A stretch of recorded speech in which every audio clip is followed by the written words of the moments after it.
कहते हैं शिक्षा वो है जो इंसान को इंसान, सभ्य और क्षमतावान बनाती है। मगर इस दौर में शिक्षा की नई परिभाषा गढ़ी जा रही है। ये कारनामा कर दिखाया है अजब गजब कारनामों के लिए मशहूर एमपी ने। जी हाँ, मध्य प्रदेश ने।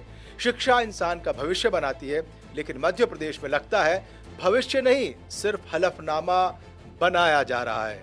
यहाँ कॉलेज की सबसे जरूरी चीज अब क्लासरूम, लाइब्रेरी या लैब नहीं, बल्कि नोटरी की मोहर बन गई है।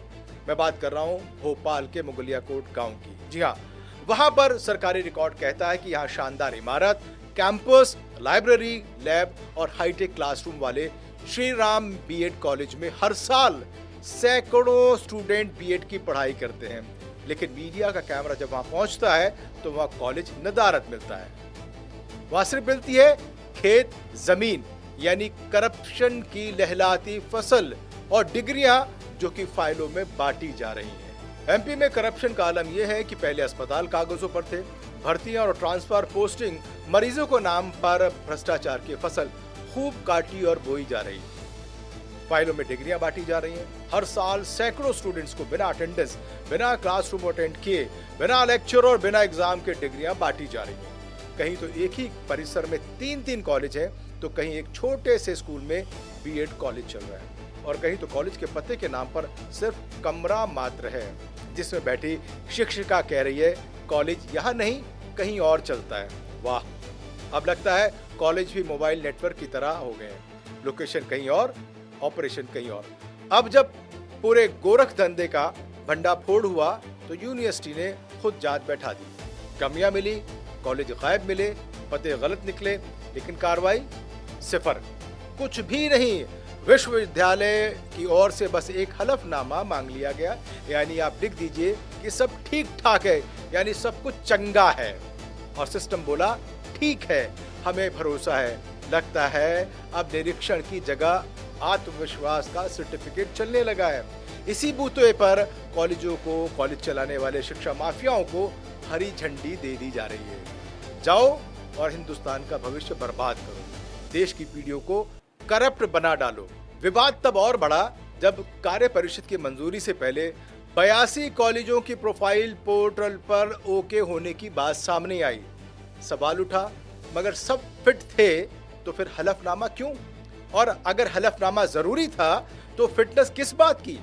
तो आप अंदाजा लगाइए कि करप्शन की धारा नहीं, बल्कि करप्शन की गंगा कहिए, करप्शन की ये गंगा कैसे और किधर बह रही है आप समझ नहीं सकते। लेकिन जब करप्शन जनता जनार्दन के सामने आ गया तो सिस्टम ने दलीलों की बौछार लगा दी। दलील दी गई कि छात्रों का भविष्य खराब नहीं होना चाहिए। बिल्कुल सही बात है, लेकिन सवाल ये भी है, क्या बिना कॉलेज के भविष्य बनता है या सिर्फ धन लूटने का काला कारोबार चलता है? जरा सोचिए, प्रदेश में हजारों सीटें, करोड़ों रुपए की फीस और कई तरह के सुविधा शुल्क, कितना बड़ा साम्राज्य इस करप्शन का है। कहने को तो जांच अभी भी जारी है, लेकिन तब तक नया बैच दाखिला ले चुका होगा। करप्शन का ये महाकुंड ऐसे ही चलता रहेगा, ऐसे ही भ्रष्टाचार की गंगा बहती और बहाई जाती रहेगी। अब सवाल सिर्फ इतना ही नहीं कि कॉलेज खेत में था या नहीं, सवाल ये है अगर शिक्षक तैयार करने वाले संस्थान ही कागजों पर शिक्षा देंगे, फर्जीवाड़े का पहाड़ खड़ा करते रहेंगे, तो आने वाली पीढ़ी को क्या पढ़ाएंगे? इस शिक्षा का सच या सिस्टम की क्षय पर चलने वाला माफियागिरी का हलफनामा? भोपाल के मुगलिया कोट गांव में सरकारी रिकॉर्ड कहता है यहाँ हर साल सैकड़ों छात्र बीएड की पढ़ाई करते हैं, और पूरे एमपी में तो कई हजार स्टूडेंट्स इसी तरह पढ़ते और पढ़ाए जाते हैं। हर साल हजारों डिग्रियां भी बांटी जाती हैं। बीते 10 साल में सिर्फ एक श्रीराम कॉलेज ही से हजारों स्टूडेंट्स को उसी तरह की फर्जी डिग्रियां बांटी जा चुकी हैं। तो प्रदेश में बाकी कॉलेजों का क्या हाल होगा, इससे अंदाजा लगाया जा सकता है। और जो पीढ़ियां इस फर्जीवाड़े से पढ़ लिखकर डिग्रियां हासिल कर चुकी हैं, वो अब क्या कर रही होंगी?